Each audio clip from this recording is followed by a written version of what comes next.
The Black Sea whispers old stories, tales carried by the wind and waves. In the old coastal town of Şile, Turkey, one story is louder than the rest. It's a tale that has been passed down through generations, growing more chilling with each retelling. High on a windy cliff, above the crashing waves, sits a house. Its presence is as ominous as the stormy sea below. It stands alone, surrounded by whispers that are 100 years old. The fog that envelops it seems to carry the voices of the past. People in town call it the cursed house. Its broken windows and decaying walls tell a story of neglect and fear.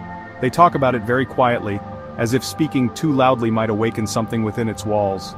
Some say it's haunted by the ghosts of a family lost at sea. Their spirits are said to wander the halls, searching for peace. Others say it's a doorway to a dark and cold place, a realm where the living should never tread. Whatever the truth is, one thing is for sure. The house on the cliff has a dark and mysterious power.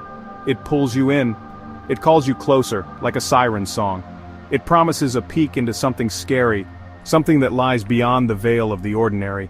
But be careful, not everyone who goes there comes back okay. Some say the house takes a part of you, leaving you forever changed.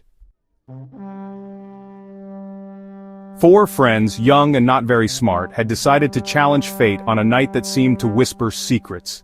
They were a mix of bravery and curiosity, each with their own reasons for taking on the dare. They stood at the edge of the village, where the old, cursed house loomed like a dark shadow against the twilight sky. The air was thick with anticipation and a hint of fear. They dared to go into the cursed house. There was Emre, who didn't believe the stories and thought it was all just a bunch of nonsense. Didem, who loved adventure and wanted to prove her bravery to everyone, especially herself.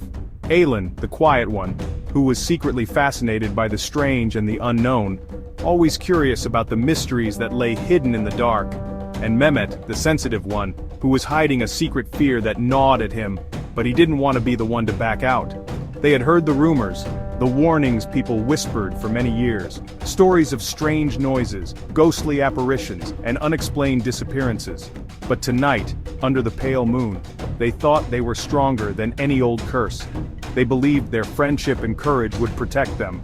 A cold wind blew across the cliff as they walked to the house, carrying with it the scent of the ocean mixed with something foul, something that made their skin crawl. The smell of salt and decay filled their nostrils, making them hesitate for a moment, but they pressed on, determined to face whatever awaited them inside the haunted house. The house stood tall and dark against the fading light. The paint was peeling off, showing the old wood underneath. A rusty gate hung crookedly, showing how old and forgotten the house was. As they walked on the overgrown path to the front door, a scary feeling came over them. Didem, the brave one, touched the doorknob. It was freezing cold, making her shiver. The door creaked open like it was waking up from a long sleep. On the dusty floor was a single, fresh handprint. It was small, easy to miss, but it scared them a lot.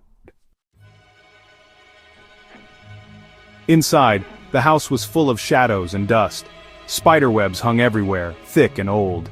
The air was heavy and smelled like old things and something else, something strange and very old. They walked slowly, their footsteps echoing. Each room felt quiet and watchful. In the living room, Didem found an old notebook on a table. Its pages were yellow, and the writing was faded, but you could still read it. As she wiped the dust off, a sentence jumped out at her. "They are coming," it said, written in a messy handwriting. "They are coming for us all." A cold fear went up her back. A sudden scraping sound from upstairs broke the silence. Their hearts beat fast. Emre, forgetting he didn't believe in ghosts, held a heavy candlestick tightly. They went up the creaky stairs, holding their breath. At the end of a long, dark hallway, a figure stood in the moonlight coming through a broken window. It was tall and skinny, its edges blurry. Two glowing red eyes stared at them, full of something old and evil. For a moment they were too scared to move. Then, Didem screamed and ran. The others followed, rushing down the stairs, running from their fear. They ran until they reached the town square, out of breath and scared. The night was eerily silent, save for their hurried footsteps and the occasional rustle of leaves. The streetlights flickered, casting long ominous shadows that seemed to chase them. Their hearts pounded in their chests, a rhythm of pure terror. What they saw in the house changed them, taking away their bravery and filling them with deep fear.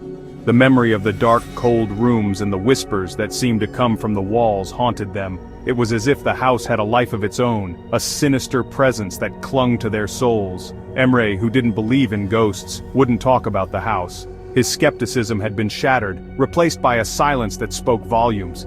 He avoided eye contact, his mind replaying the horrors they had witnessed. Aylin, the quiet one, now jumped at every little sound. The creak of a floorboard, the howl of the wind, even the chirping of crickets made her heart race. She was a bundle of nerves, always looking over her shoulder, expecting the worst. And Mehmet saw the red eyes every time he closed his own.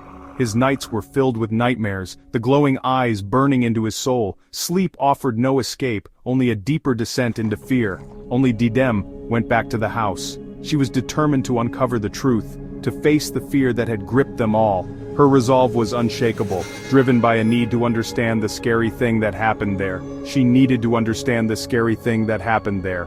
With a flashlight in hand, she ventured into the darkness, her heart pounding but her steps steady. The house seemed to welcome her return, its silence more oppressive than ever. She found the notebook again, its pages moving in the wind. It lay open on the floor, as if waiting for her. The pages rustled, whispering secrets she was desperate to uncover. She read the last sentence, written in the same messy handwriting.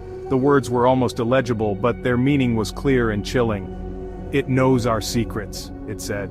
The sentence seemed to pulse with a life of its own, each word a dagger of fear.